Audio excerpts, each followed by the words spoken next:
Les 5 secrets des demandes satisfaites. Dans notre dernière publication, nous proposions de demander pour progresser en suivant les méthodes préconisées par Jack Canfield, auteur et conférencier américain en développement personnel.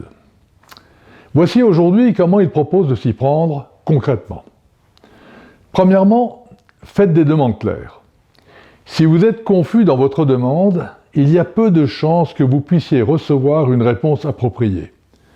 Soyez donc précis et prenez le temps de préparer soigneusement la question.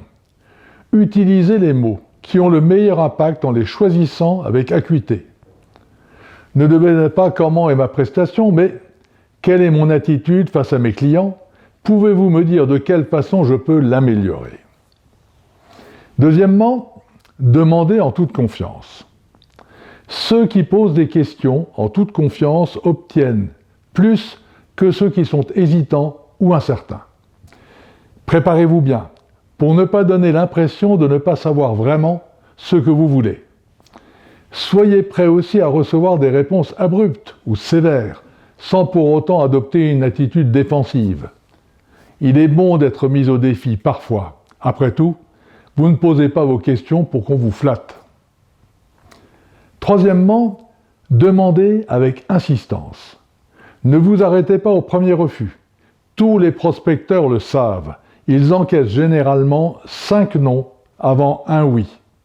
Si l'approche qui est la vôtre ne marche pas, changez-en jusqu'à ce que vous ayez trouvé le bon réglage, celui qui vous permet d'obtenir les bonnes réponses à vos sollicitations. Quatrièmement, soyez créatif dans vos demandes. En cette époque de concurrence acharnée, votre demande peut se perdre et n'être pas entendue par le décideur à qui vous l'adressez. Le meilleur moyen est alors de faire preuve de créativité. Sortez du lot.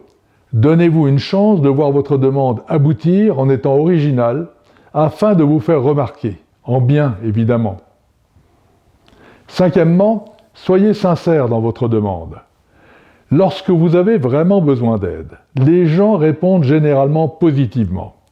Acceptez alors de tomber le masque et d'apparaître comme vulnérable.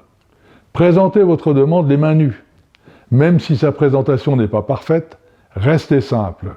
Ceux à qui vous vous adressez s'ouvriront alors à vous. Comme dans l'apprentissage d'une langue étrangère, demander est une pratique qui nécessite du temps et de l'entraînement.